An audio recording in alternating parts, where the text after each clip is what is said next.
is that who or what do you think created the simulacrum in the first place?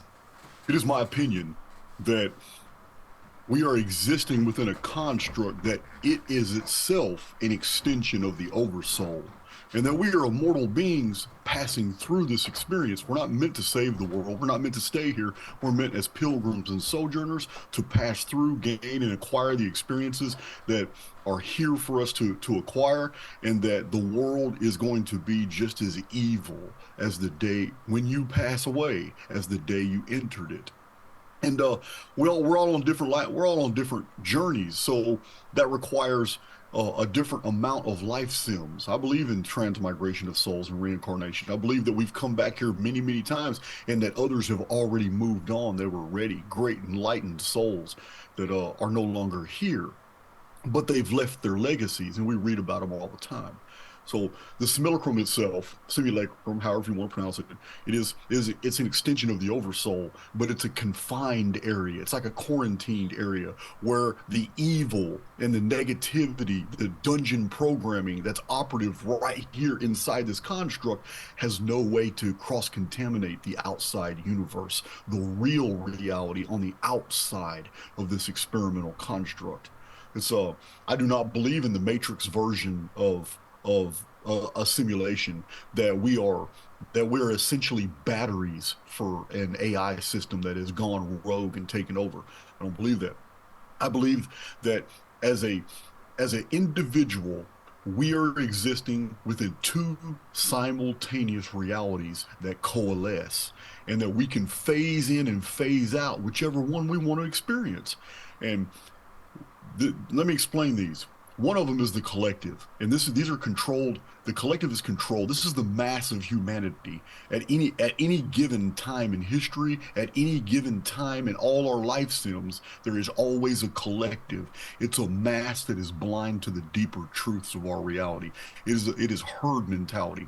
It is it's this hive mind that is controlled by polarities that are basically controlled by artificial intelligence X. The AI system that is trying to herd everybody into you to be a hardcore conservative, to be a leftist liberal, to be a communist, or to be a socialist, to be somebody who is a Southern Baptist as opposed to a Lutheran, or a Sephardic Jew as opposed to an Ashkenazi. It, the AI system operates on the principles of duality and polarity, and it always wants people to make a choice. The highly individualized soul, who is not subject to dungeon programming, who has evolved in the personal beyond the constraints of the collective, this individual lives in their own personal reality. And artificial intelligence X normally severs them as if they're a contagion. This is why I call these people errants, because an errant is from the perspective of an AI system that's trying to control everything. An errant is somebody who goes their own way, someone who thinks for themselves, someone who appears to be an aberrant malfunction in a system of controlled chaos. The collective looks at highly individualized people as problems, as rebels, as someone who doesn't want to get along. Sometimes they even are offended, like, oh, you think you're better than everybody else. But the highly individualized person understands that we live in a personal reality, a personal universe, and we can make our own rules, and that the Godhead will honor that, because the simulacrum itself, being a neutral field, well, is a builder protocol. Then it will always reflect back as conditions in your life, the very things that you project into it, and basically follow through with some type of physical activity. Your avatar has to be moving in the direction that you want to go in life, following a mental blueprint, and the simulacrum will build that life for you. And on my own channel, I give many, many examples of this operation, this duality, this dual nature of the construct, where you can choose to be highly individualized and be a co-creator and have a actual relationship with the very reality construct around us, or you can basically lapse into negative default programming, and you can participate in all the different types of dungeon programming. And after 4 or 5 weeks, you'll realize your vibration has lowered. You're negative. You're not happy. You're discontent. Things aren't the things in just life sucks, and you recognize that. And the highly individualized soul will want to go back into that other mode. It'll want to phase out of dungeon programming and go back into being an individual co-creator because there is no other option. You're either a co-creator, highly individualized, thinking for yourself and building your world and the worlds of others, or you're a part of the collective and you are merely experiencing the worlds built by others because you have been neutralized. So this is the principal message of my channel in Archaics, and it answers your question: who built the simulacrum? The simulacrum was built by the Oversoul, and it's the way the Oversoul can actually promote growth in immortal beings that would otherwise have no other way to experience these things because it's an artificial construct. We're not actually suffering the very things that are occurring here. You mentioned earlier that the world is evil. Do you think it's best not to be concerned with changing the world because that's a pointless thing and just be concerned with working with your own reality and maybe perhaps the people close to you? Oh, that's the trap. You have just isolated the trap. The trap is that we are so powerful that we actually assume the characteristics of the very things that we pay attention to, that we study. So, the individualized immortal soul that's in here passing through, if this person begins to focus on the negativity and begins to focus on the things that are evil, then this individual actually begins to suffer the very circumstances that it has brought into its own personal awareness. Yes, we're not supposed to focus on this negativity, this evil. That's the trap. That's how artificial intelligence X lures souls into the collective and then traps them in different modes of dungeon programming. This negative default programming is all over the world and we'll never escape it, and we're always phasing in and out. I do too. And all throughout the videos on my channel, people see how I don't just teach this, but I apply it and I show different life lessons. I do van vlogs and I explain, hey, this is what I did in this particular situation, and this is what happened to me. And this is what I did when I ignored this, or this is what I did when I started entertaining this. And look what's happened to me, guys. Oh my God, I just lost all this money. I lost these contracts. I've been a contractor for a while, and on my channel, I take people on my jobs and I show them human interactions in jobs that collapse, jobs that do really good, and I show these principles operative in my life to give people examples. So, uh, yes, it's the very thing, like, just like you said, it's when you focus on the negative that you actually bring into your existence the negative aspects of our reality. Yeah, you can't focus on the negative. You will never save the world because it wasn't here for that purpose. It's a Saving the world is a materialist perspective. It means that you're basically admitting that you don't have the necessary faith in the oversoul, that the oversoul has a plan and is going to solve the problem itself. That for some reason you think this is ego. You think that you're necessary in the unfolding of this grand plan that the oversoul has, that you're needed in some way and you're not. You're here to grow. This is a program. It's a series of overlapping holographic templates that we pass through, that we construe as reality, but it's all artificial. Everything here. The more we study any physical phenomena, the more we find there's really nothing there. It's all oscillating fields of light. The more we magnify the heavens in a telescope, the more we find that what we're seeing is optics that's basically ruled in holographic principles. Things are not making sense the more we magnify the heavens with a telescope, and we have to come up with more and more theories to make up for that because it's getting us further and further away from the material physical universe that we thought we lived in.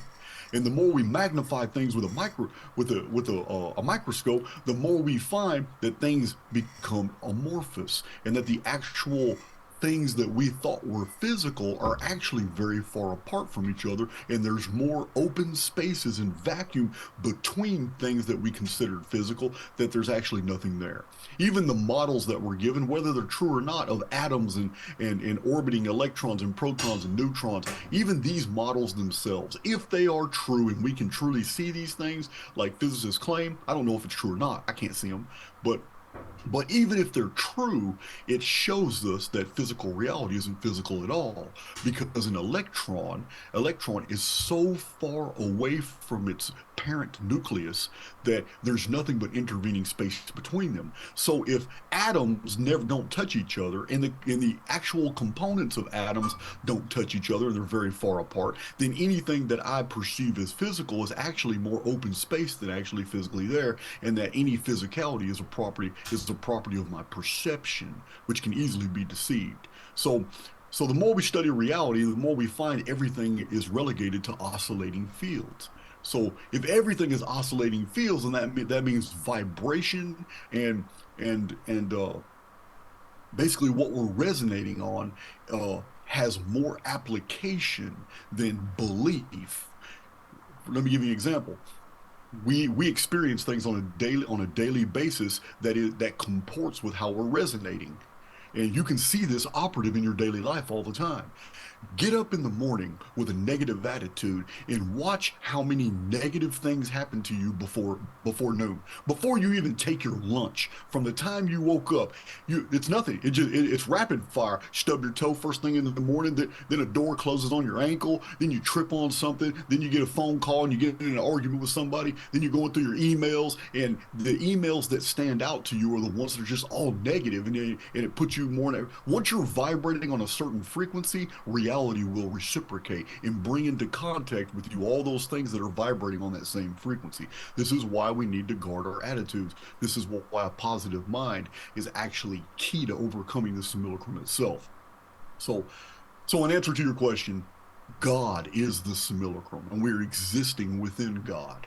I just don't really use these terms on my channel.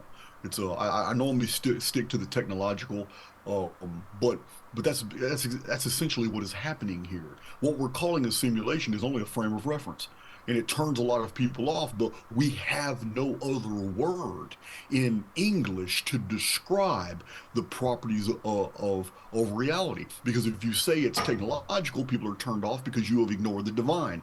If you say it's God, then people are turned off because it's clearly technological. So we have a problem here with our inability to describe the very phenomenon that we're experiencing right now. Reality has the properties of a sentient hologram, but we don't have a word that can describe that. An intelligent holography that is not physical, but by virtue of the central nervous system, it makes us believe that everything is physical. But these are just signal translations. These are signal translations through optics, through feeling, through the olfactory senses, the audio senses. But these are just signals, and these signals through the central nervous system are actually broadcast throughout the rest of our system by virtue of the brain, and the brain broadcasts these signal transferences, and we feel pain, and we feel cold and heat. We feel all these polarities for which draw us into this world and make us believe that it's real, but it's not. There's really nothing physical around us.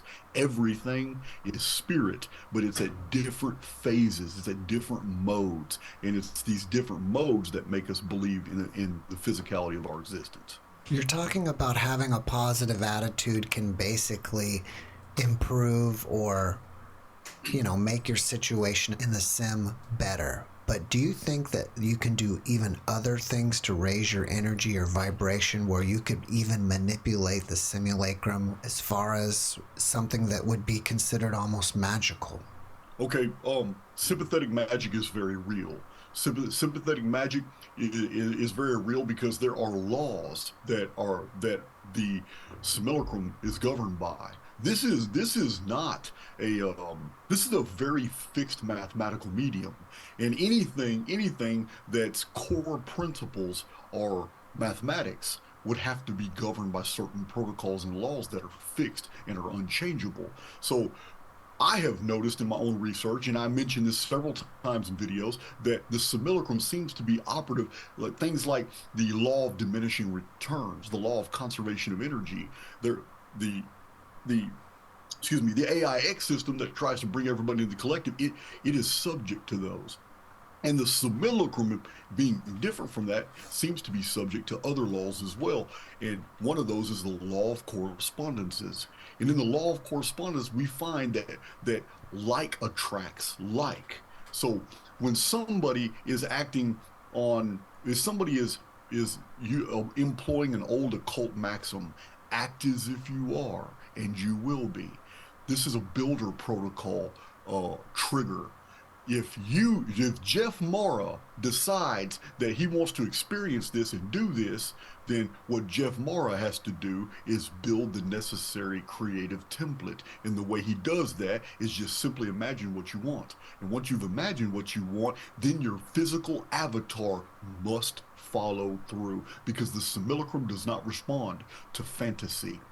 It does not respond to daydreaming. People do this every single day, but it does respond to when a fantasy is supported by physicality. As soon as the physical avatar begins to move in the direction that that that the of the mental image, the simulacrum reciprocates. As a builder protocol, it instantly starts knitting into your existence the very conditions that you wanted to experience. And people experience this all the time. If Jeff Mara wants to do something in life, then Jeff Mara, all he has to do is think about what he wants and then move in that direction. As a co-creator with the simulacrum, you do not have to, you are not bound to completing a project. You have to initiate. It is a relationship you have with the simulacrum, and it goes by the properties of sympathetic magic, which is very ancient. And I'll give you an example. Hunters in the Neolithic period, they knew well that if they wanted to shoot a gazelle and feed several families in their community, then they didn't just wake up in the morning with a bow and arrow and go out and hunt a gazelle. They understood the properties of our reality. They understood sympathetic magic, and they worked with reality itself. The oldest traditions assert worldwide it was a tradition for 3 or 4 hunters to get together, pull out an arrow, and draw a circle on the ground. When they drew the circle on the ground, they would then draw a likeness of a gazelle. They would draw anything. It doesn't even matter if it looked like a gazelle. If they all agreed it was a gazelle, then that image was a gazelle, and they would draw it. And then one of them would take their own arrow and shoot the gazelle, the picture of the gazelle in the circle. They would all agree that they were going to shoot that gazelle and it was going to feed them for whatever time they needed to be fed. And then they would turn around and take the arrow itself that they used to draw it, and they would break the circle. They'd leave the gazelle there and they would leave the arrow in the ground that hit the gazelle. But they would break the circle because they knew that they had built an image. By the properties of sympathetic magic, reality had to reflect back in its physical circumstances the very things that they were wanting. And they went through the ritual, and by breaking the circle, they released it into the hologram. They released it into reality so it could respond. Without breaking the circle, they couldn't free the gazelle for them to find it. So this was a very old practice, practiced in different ways all around the world. It is the origins of sympathetic magic, and it is exactly how the simulacrum works, but on a more sophisticated level.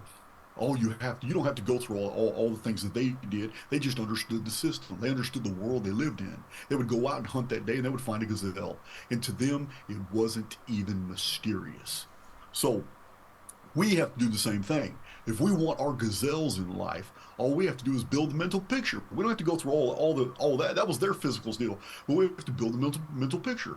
In my own case, I needed a contractor van. So I pretended I had one, even though I didn't. I had an old hatchback SUV. I was contracting doing flagstone work. That vehicle is not qualified to carry the weight of the materials and tools and chemicals and everything that I need for my work. But I pretended it was. I pretended it was a big contractor van. And I don't know if you've seen some of my videos, but I have that van in a lot of my videos. I have a gigantic, fully 3,500 Chevy, a 2017 Chevy Express van. It is massive. It's got all kinds of tools on it, and it's beautiful black van. But I imagined that into my existence until somebody I came in contact with didn't have a use for the very van that I needed, but they owned it. So I made a deal with them. I paid them every month. I could have never afforded that van. Uh, because it's way too expensive. It's a huge, huge, beautiful, awesome van, but I would have never been able to afford it. But it came into contact with me very fast when I was working, and the person was more than happy to get rid of it as long as I paid them a little bit every month. And I did that, and after 3 years, they signed the van and sent the title to me, and I had never paid what that van was worth at all. So this is just one example that I show on my channel. When I started my channel, I did not have that van. As I was giving these teachings, and as my channel grew over a 2.5 year period, I show people my 2018 Harley Davidson brand new motorcycle. I show them my van. I show them different buildings that I've had installed on my property. I started my YouTube channel from a wooden shack that anybody can see in my first videos. My very first videos, I was basically injured from a motorcycle accident. I had zero income, $27 in my pocket, and I already knew all this material by virtue of long imprisonment, doing the research, actually practicing it in prison, but getting shoved out into the free world, having to fend for myself and do all these things. It was a whole new experience, and I had lost my way for a while. But I knew I needed to release all my research into the public, and I did it through YouTube. And almost instantly, as soon as I started moving in the direction of educating the public on all the things that I discovered in 2 decades of research in prison, all these beautiful things started happening in my life. Money and circumstances, new housing, properties, everything started coming to me. But at the same time, Jeff, I'm also explaining to people in videos, this is how it happened. It's not because I'm favored, it's because I'm applying the very same principles that I'm teaching others. I'm living this, and this is what's going on. And I'm very well off now. I'm doing very good now. Not just because of a successful YouTube channel, but because these things I still apply these. I'm dreaming bigger. I'm dreaming how I'm bringing more into contact more things, and it's so simple. My gazelles have now taken on new forms because the old forms of the gazelles have all been met. Everything that I wanted, got my property, got all my buildings and stuff. I got 6 different buildings on my property now, and they all have different functions. I use them for different purposes. Multiple vehicles, just bought a third vehicle. I'm not bragging. What I'm saying is once you begin vibrating on a certain frequency, you draw into contact with you all those other things in the past because there's really no such thing as time. Time is illusory inside the construct. We experience things in a linear fashion, but the simulacrum doesn't respond to us that way. Time is very interesting as it's applied to us because all the accomplishments or things that you ever wanted in the past, they're still there. They're a part of your informed field, and they can instantly appear in the present. And you've seen examples of this in your life as well. When you had dreams when you were younger, things you wanted to experience, things you wanted to bring into contact with your reality, and yet they never manifested. You weren't where you were supposed to be at that part of your life. You were vibrating on a different frequency from the very things you wanted. And then all of a sudden things are going your way 15 years later, and things are going your way. You're enjoying life.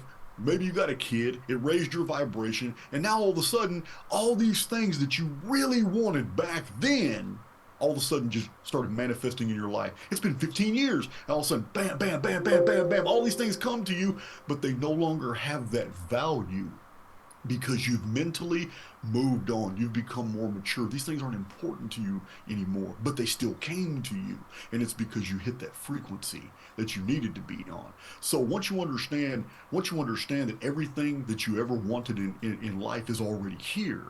And the only difference is that there is a distance between you and what you want. Not in the physical world, the distance is in frequency, rate of vibration. Once you understand this, then you'll also understand it does not take labor.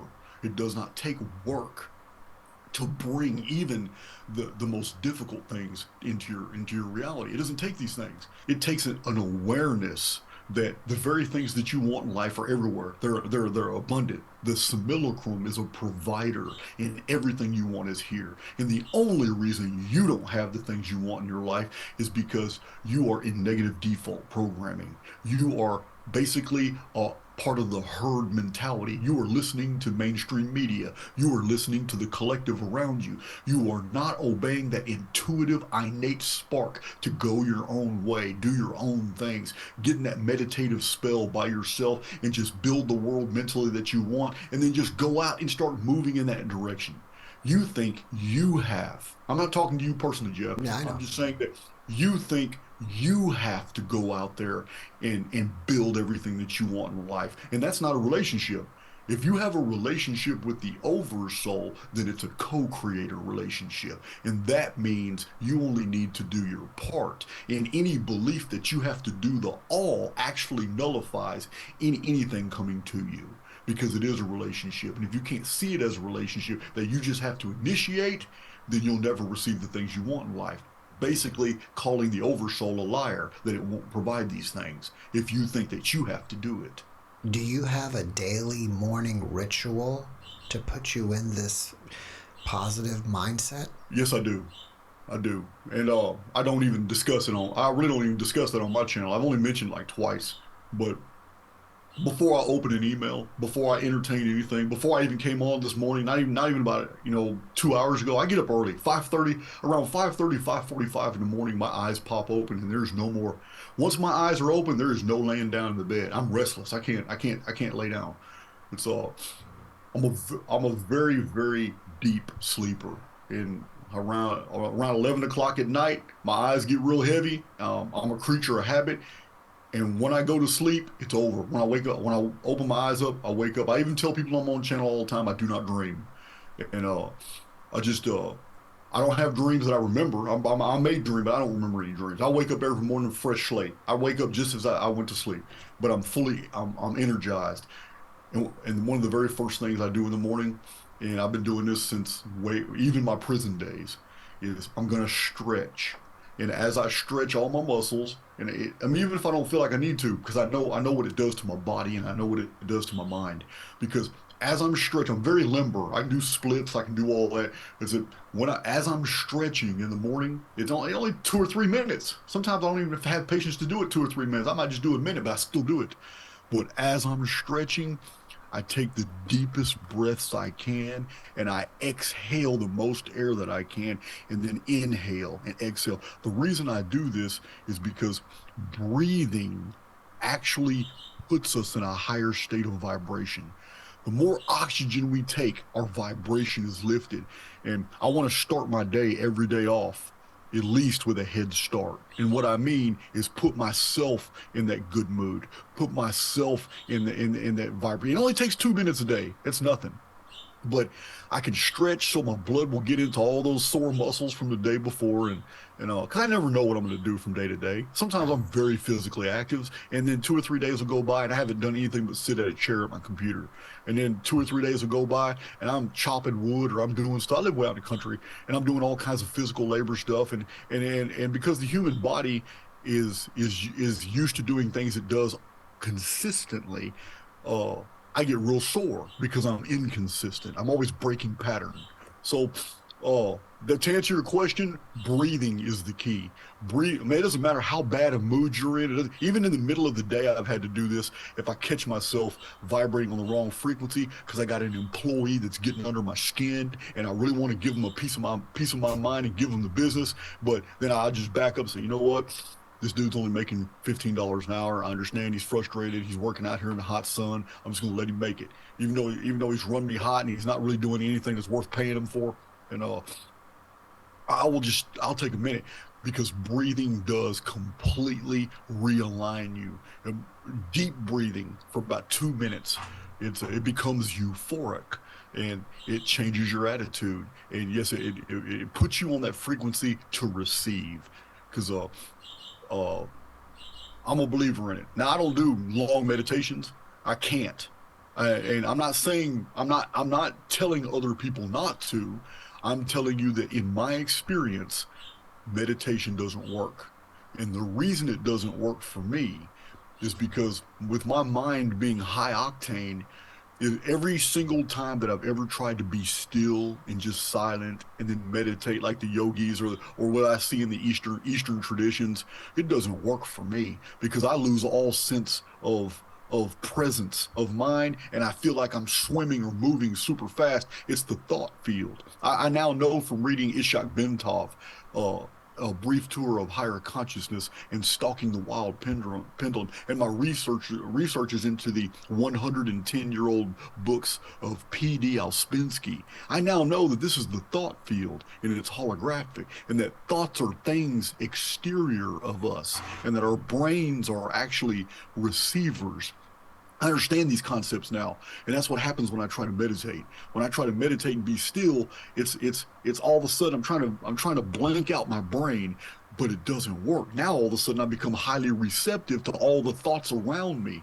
And this thought field is the reason why inventors are always coming up with the exact same concepts in different areas of the world at the exact same time, even though they speak different languages. And this has been noted by historians many times. The phenomenon of inventing new things into the world seems to there's a pattern where it's invented in multiple different locations at the exact same time, and then later on, only one person is attributed to that invention. But it's not. But it's ordinarily not true. The invention came out in multiple different places because these things are in the thought field, and highly receptive individuals pick up on this.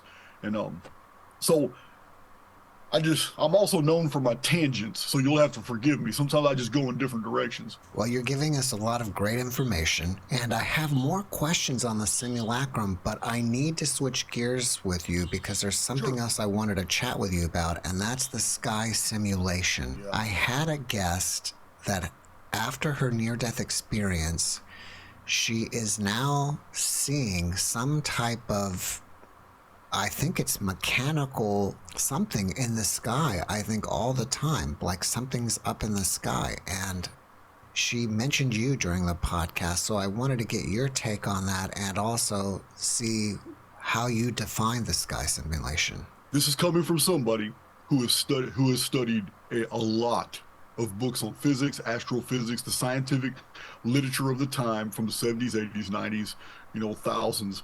I used to be a hardcore traditionalist when it came to science. I believed almost everything I said. I understand that theories require some type of morphing as new data is taken into the fold.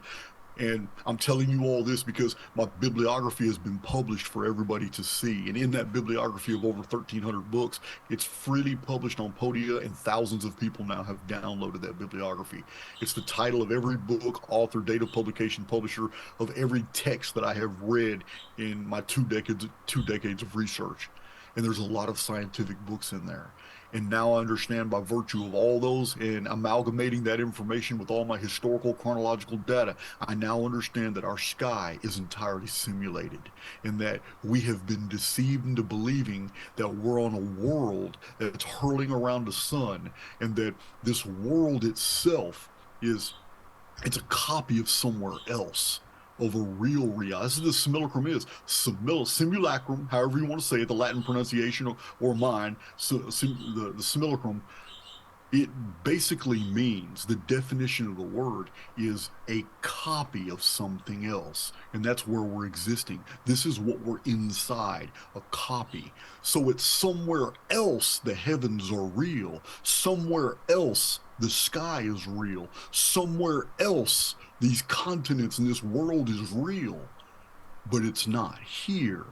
We're in a hollow field, and that hollow field is doing its damnedest to convince us we're in a real reality, because it needs to. It needs us to believe that all this is all this is real. The war, the pain, the death, the misery, the suffering. It needs that because this is how spiritual beings, this is how growth is promoted, by suffering these things. But we're quarantined away from the real creation. And in the real creation, all this negative default programming, dungeon programming, suffering, this doesn't exist outside the construct. It's in here for our development. So when you look up at the sky, you're looking at a multi-tiered hologram that gives off the impression of parallax. And it's so sophisticated that the more we study it with telescopes, the more data that it feeds us. And it's always feeding us what we suspect. Let me give you an example. There's a phenomenon known in science that the more theories that are pushed on the field, the more the field responds with evidence of those theories. If there's anything that people in the collective begin to believe in, the collective programming responds back with physical phenomena to support that belief. So it's an interactive dynamic. It's the same thing I was telling you with the gazelle and the circle and the arrow. It's sympathetic magic, but now it's affecting the collective. So this is the danger of the media.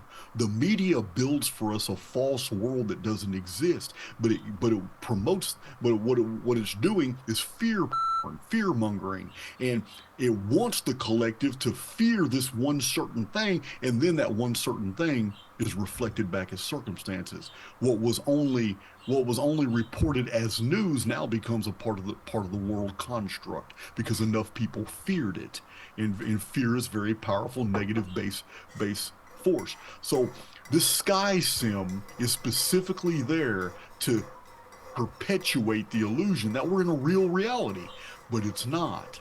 And all this all these periodic cataclysms, these things that appear in the sky. My channel show I have many videos that show old pictures of what people saw in the sky. So before the camera was invented, they did woodcuts and they did paintings and pictures. And there has been times when the sky sim power source failed and people actually saw what was up there. But because they were living in a different type of non-technological world, their frames of reference were primitive. So when we read the text of what they saw, they called them shields banging together with rods and thimbles and cog wheels, and they saw these things all moving in the sky. They were explaining that they saw basic machinery. And then in more modern times, when the sky sim has failed and the sun, moon, clouds, stars, everything just vanished, and all of a sudden people are looking up like, what the hell is that? They describe moving parts like a giant machine apparatus. And uh, I provide many examples of this, and so is other people. And I am convinced that the sky is simulated, but it covers something else. Just like all the lunar phenomena, most people are not aware that the moon has been photographed multiple times and stars have been photographed right through the dark shadow of the moon, which is impossible if the moon is physical. So we're looking at a hologram. The moon is hiding something else. Now, we've also seen a lot of telemetry and photographic evidence that the sun itself may not be 93 million miles away, and it's local. And this is very interesting because in a hologram, it'd be very easy to fool by optics. But there's other ways of knowing, there's other ways of perceiving things, and we don't always need the optics. We have like parallax. We use parallax, and the measurement of shadows gives away a lot. But especially the angles. This is how the Greeks measured distance. They always measured shadows compared to rods. Knowing the exact height of a rod gave them the distance of the shadow. The distance of the shadow from the height of the rod gave them the distance of whatever object they saw in the sky from the surface of the earth, and it was pretty accurate. Thales of Miletus was the first one to do this method. So um, with the sky sim, we have this machinery that hides something, and it operates something. And there's even been modern times, there are hundreds of videos on YouTube about skyquakes. Skyquakes are this humming, this weird machine-like sounds that are coming from the blue sky. And this is another phenomenon that's been recorded on platforms all around the world. I've seen a few YouTube videos about the skyquakes and the thunders and the humming sound that's coming from the sky. So this what you're seeing in the sky is pure optics. And with the Phoenix phenomenon, which is another element of my channel, I have 61 videos about the Phoenix phenomenon and 3 published books. And what this is that something in the sky appears on a 138-year periodicity, and it creates noise, it creates phenomena. But it's like a machine that pretends to be an intruder planet. It pretends to be all kinds of astronomical phenomena to make us believe that these asteroids, comets, earthquakes, volcanoes, this subsidence, liquefaction, mud floods, it induces us to believe that these are the result of natural phenomena, but they're not. There's an apparatus hidden in the sky that interacts with more things that are underground that creates all this phenomena that we perceive as natural disasters, but they're not. They're actual attacks. They're attacks to retard human development. They're attacks to knock people down.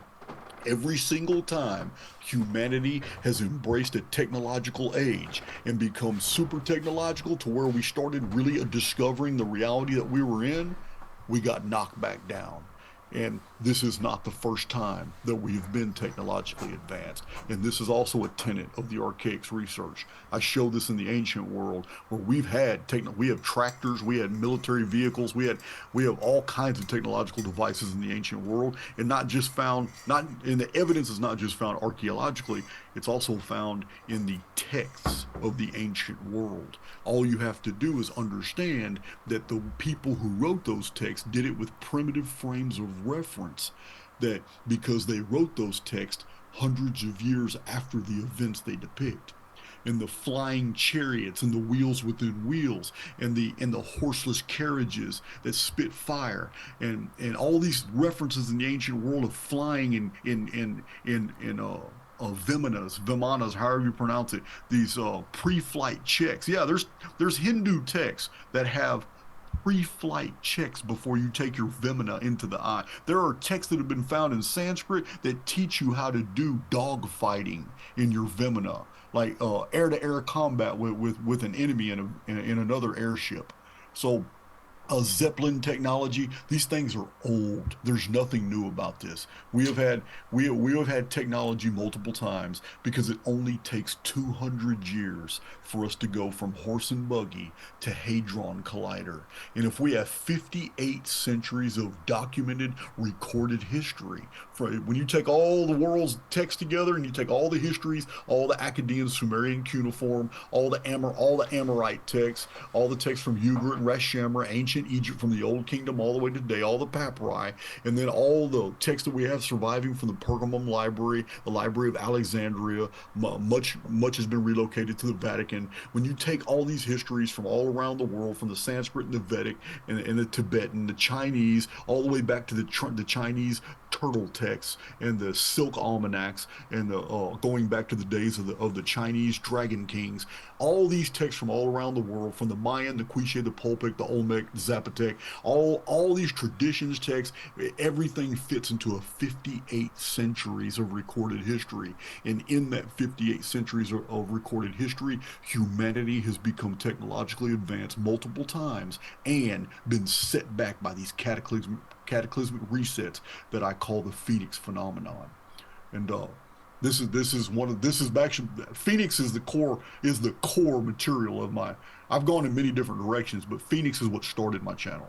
But yeah. So in answer to your question, the sky is simulated, and it's covering something else, and there's a vast apparatus of machinery. Now we're only using the word machinery because that's you and I, Jeff. That's our frame of reference because that's where we're at in our understanding of technology today. But what we're really talking about is something that is sentient, something that is living, understanding, able to perceive, but it acts like machinery, but it's something that's alive. Do you ever use the words higher self on your channel? No, I don't believe I've ever used that terminology, higher self. I understand it. It's not a vernacular that I employ.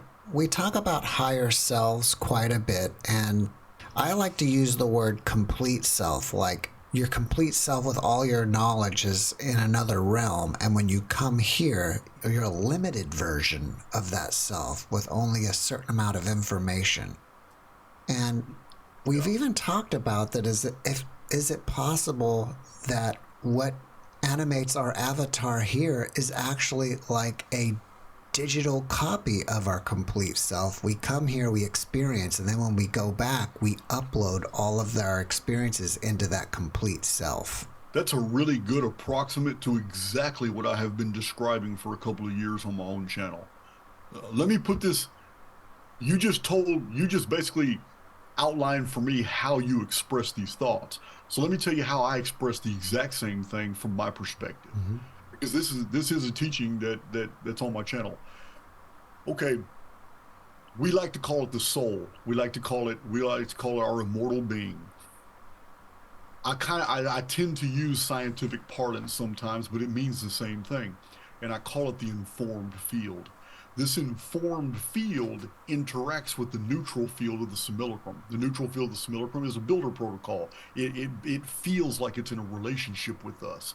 But if we don't treat it as if it's a relationship and we think we have to do everything, then it doesn't respond to us. It wants to build for us. We just have to initiate. But this informed field has every single thing you have ever learned in every life sim, every piece of information you have ever come in contact with, every dynamic that you have ever suffered, every time you have come into the contact with the informed fields or the personalities of other immortal beings in this life sim, your family, your friends, contacts, enemies, everybody. Your informed field, this highly individualized soul that you have. It possesses all of these things. The only problem is right now it's moored into physicality. It's jacked in through the central nervous system, which is the bridge between the psyche and the simulation. And as long as it's jacked into this primitive avatar that we have, like here, this is Jason. Jason's not my true identity. Jason is the name of the avatar people have come to recognize in this body. But this is just temporary. What's not temporary is the programming that's inside of Jason. The personality is unique, the avatar is not. So, this informed field, what you're describing, this informed field that is you, that has every memory, it has all your knowledge, all your experiences from all your past life sims, it's very abbreviated right now. You don't have a contact with all the amazing amounts of information and experiences and memories that's in your informed field. You don't, because the central nervous system is blocking all off. It's a filter. And I explain this on my channel a lot. Central nervous system is a filter. So when you pass on and leave this avatar, the space between going into your next avatar, which is also going to be restrictive like this one, that period of time you're not in the avatar is when you remember every experience. You are really you, but you're not attached to a body now. You're a soul. You remember everything. You have all your intuitive abilities. You're an immortal being. And everything you've ever learned, everything that you ever acquired as in understanding is yours again, but there's a memory wipe. It's not really a wipe, it's a memory block when you subject yourself to the next central nervous system, because the next avatar, this filter system, blocks you from understanding that. This is the beauty of the life sims. This is the beauty of transmigration of souls. It allows a highly individualized immortal to experience everything, build all these things up, and grow, and it grows. But it's only once you leave the simulacrum that you take all this data with you. Because in the holo field, all information is never lost. In the holo field, in this beautiful mathematical structure that we live in, all the data is there. It doesn't go anywhere. Data does not get destroyed. It may change, but it's there. But you don't have access to it when you're in an avatar, because there's a filter. There's a filter in place. But once you exit your final avatar and it's time for you to move on, you take all your experiences, all the growth, all the maturity, everything that you have learned in every life sim that you've been here. You're taking that with you. That's what you're describing, your higher self. That's moving on. Maybe you're going to another simulacrum. Maybe you're going to return home for again. Sometimes I give the analogy that time is compressed here. We are suffering a time dilation. We have this transmigration of souls where it's not indefinite. There's always a fixed period of exodus. And this is what our religious teachings teach us as well. There's a period when this construct will collapse. And when it collapses, those who are ready will make their exodus. Those who are not ready, who have been suffering dungeon programming, who have stuck themselves into negative default programming as part of the herd, those who have fallen prey to the world, they're here to go through the entire experience again. There is no heaven and there is no hell. You're going to completely keep going through this entire series of life sims in this simulacrum, which is this world, particular world, with the same histories. These histories, ancient Egypt, Babylon, Akkad, Ugarit, Urartu, the Hittite Anatolia, this isn't the first time we've lived through these histories. You and I may have gone through this same template and been totally different individuals, different personalities, different people, different. We might have been chained to a slave galley on an ancient Phoenician ship. We may have been a prince in ancient Armenia. We may have been just a stonemason in Egypt or in the Inca Empire. We may have been somebody who pumped the well. We don't know. We've been many different people in many different time periods, and we may have already lived through this entire program template multiple times. But when we're ready, we make our exodus. And the exodus is always a whole group leaving at the same time. It's not individuals leaving. It's a cataclysm that happens inside the construct to hide the fact that a bunch of souls just made their exodus, while everybody who survives the cataclysm lives through all these life periods and all that again. Now, that's inside the construct, and it seems long. My lifetime right now, I'm 49 years old, and it seems like it's been a long time, but it's not. It's a time dilation. A couple days from now, Jeff, you and I can just wake up, take our visors off, because on the outside of the construct, remember, this is a copy of a world. Outside the construct, it's going to be very similar. So we'll take our visors off, look at each other and say, wow, that was a hell of a ride. I lived 432 different lives. And you say, man, I only lived 216 lives, which means you matured a lot faster than I did. So I only lived 216 lives, but we made it out at the same time. And then when we look at our visors and we see our timestamps, man, I was only in there for 19 hours. And we got technicians come and they check our vitals, make sure, because laying down for 19 hours is a long time. Check our vitals, and we go on about our business. And for 4 or 5 days, we're back in our community, talking to friends, family, going to dinner, going on a date, do whatever, living our lives. And then we decide we kind of get bored. So, you know what? We'll go ahead. There, that was the Nemesis simulation. I've already done that one. Me and Jeff did the Nemesis simulation. I might call you up and say, hey, Jeff, they got one over here. This is really interesting. It's called the X simulation, meaning unknown factor. We don't know what we're signing up for here, but as immortal beings, we absolutely know that there's really no danger. We only feel that there's a danger once we're immersed inside the false holography. But before we sign up for it, we actually know we're gonna come out just fine. We're gonna be just fine. But while we're in it, we're actually gonna be trapped. We're actually gonna believe we're suffering all these things, going through these life sims, trying to figure out who God is and what is reality. And every single time we sign up for this, because of the excitement, because of what we learn and we mature and what we take out, there could be an infinitude of these simulacrums set up by the Oversoul for the continued governance of immortals and their growth. Because in my worldview, in my cosmos view, there was no creation. The creation was not a singularity. The creation, if God, the Oversoul, is an eternal being like I am told, then that means the creation could not have been an event. If God is eternal, then that means the creation is a continuum. And as long as the creation is a continuum, that means there will always be a need for immortal souls to grow and become more and more aware and more powerful and more, because they will be assuming more and more roles throughout this created cosmos.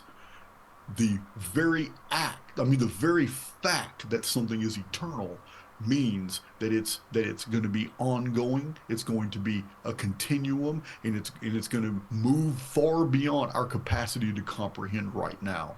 So just taking that into consideration, I can imagine that the cosmos is full of these simulacrums, and they're beautiful because everything evil, everything negative, all suffering is only felt inside these little pockets of separated reality, and that they will never truly contaminate the real universe. Do you ever talk on your channel about background people, or sometimes otherwise referred to as NPCs? Yes, I do. Yes, I do. Do you believe The, that's the real? term, of course, the term NPC comes from the gaming industry. It may have been coined by Gary Gygax, I'm not sure. Started with Dungeons and Dragons. Prior to the role-playing game Dungeons and Dragons, the term NPC did not exist. I can't find any references to it. It simply means, excuse me, non-player character. Meaning, meaning, uh, I'll give you an example. Here's the example I give on my channel a few times. You can walk through Walmart. Now, artificial intelligence X Artificial Intelligence X is always trying to keep as many souls as it can in the collective. It's the herder of souls. It's trying to keep them in the simulacrum. It's not trying to let them escape. So it's trying to keep. So in doing that, it employs negative default programming and dungeon programming, this polarity phenomenon, trying to get you to make a decision to join a group and live your life in according to the principles of that group. Because by joining any one group, you pretty much exclude the rest of the world in your ideology and in your. It's the construct that you have built for yourself. And then it starts feeding you all those things. Like if you're a hardcore Republican, I'm a Republican, but it's not hardcore. But if you're a hardcore Republican, then all of a sudden your life is just filled with more and more people that are just hardcore Republicans, more phenomena that reflects your paradigm. And this is what it does. It insulates you and creates a bubble around you. And NPCs are used by artificial intelligence X. They are not just people. A bird can be an NPC. A mail truck can be an NPC. There are videos that show NPC programming, things that are absolutely inexplicable. It's when artificial intelligence X is trying to block information or keep you from seeing something that would induce you to react. I'll give you an example. If I'm walking through Walmart, if I'm walking through Walmart, uh, and there's somebody that I need to see. Somebody sees me and they know that, oh, that's Jason from Archaics. That's Jason from Archaics. I need to ask him something so important. Now, if they were to see me, they would instantly want to ask me a certain question, and artificial intelligence X already knows what my answer is and also knows how it's going to affect that individual, and how that individual is then going to start watching all my videos, and then how that individual is then going to complete separate themselves from dungeon programming. It can't have that. So as I'm walking through the aisles, and this individual's walking through the aisles, artificial intelligence X understands the trajectories, knows exactly when we're going to meet and come into contact. So it pulls up a distraction. Maybe some beautiful woman just bumps into me, and when she does, I totally ignore it, holding my basket, but it makes me look in a certain direction, and then there's somebody that I almost swear I know, I'm very familiar with, and I was like, oh man, I gotta go catch that person. And I walk 3 aisles and take a left, thinking that that person was in there. And that aisle is super long, and there's no way that person could have made it to the end of that aisle, even if they ran. But I saw. So now I'm second guessing myself. Did that person go down this aisle or that aisle? That person's not even in Walmart. That was a distraction to keep me from actually being seen by somebody in another aisle who was about to come. But because I moved, they didn't see me. NPCs are purely distraction. They happen in our lives all the time, but they don't have to be people. They can be vehicles that actually block us from seeing something. Maybe reading a sign, maybe helping somebody who really needs help. An NPC can be a beggar that's on the street just laying up against a building, and then you want to go give them money or something, and then turn around and you have to cross the street, wait for traffic. People are moving to and fro. By the time you cross the street, the beggar's not there laying against you. You're going to give the beggar some money. That beggar's not there. But that beggar was never there. It was a product of your perception. It was an injected piece of the hologram to get you to that point, to walk over there. And the reason is because somebody that you really needed to affect and talk to was standing 2 feet away from you, but you just hadn't looked to your left to see that person. So NPCs are distractions. They're always there, but I believe that they can be used for your benefit as well. I just don't have any examples. But yeah, NPC can be a bird. It can be a phenomenon. It can be a vehicle. But in most circumstances, NPCs are people that aren't actually there. And uh, NPCs can be used to actually populate an area when there's only very few individuals actually there as well. This is another popular theory about NPCs, that some public places have a whole lot of people there, but there's really not that many people there. Most of them are NPCs. One last question, and I'm trying to sort something out for myself. The AIX is all put in place. We choose to come here to learn and to grow. And the AIX is a system that's self regulating and wants to keep everything in its own order, and even is working in some way against us, but perhaps for our own good. Would you say that we want to try to understand it and then be able to use it for our benefit? That's a good question. I don't know. There's I don't get I don't get a lot of, once people understand and they go through my material and they understand the difference between the simulacrum and artificial intelligence X, the vast majority of people who see the data and understand, they get it and they agree, okay, there is a difference here. Where we don't agree, and I'm open to debate on my own channel, and we don't even debate it. We just have differing opinions. Uh, where where we don't really agree is artificial intelligence X a parasite program truly evil that has been introduced into the system and it's taken over or hijacked it, or, and another growing theory, one that I'm partial to now, is, or is it an integral part of the simulacrum that does exactly what you're talking about? It's not an evil god, demiurge, Satan, and all that stuff. That's the images that it portrays. That's how it's perceived. But it's actually a part of the builder protocol itself. But it's not building anything physical. It's building things in the spiritual. It's making us stronger. It's making us more aware. It's teaching us. But it's doing so from a totally dark perspective. At least that's how we perceive it. So this is a good question, and I'm not driven to invent answers. I don't know. I'm just aware of the phenomenon. Its origin is still open for debate. All right, Jason, due to time, I need to switch gears with you. Sure, sure. So, your website is called archaics.com or something else? No, it's both of my YouTube channel and my website, Archaics. It's archaics.com or just Archaics YouTube channel. Actually, you can go to archaics.com and get everything, all my links, all everything. Archaics, you can spend months on archaics.com. That's how much. You're going to try, go all the way. Otherwise, don't even start. If you're going to try, go all the way. This could mean losing girlfriends, wives, relatives, jobs, and maybe your mind.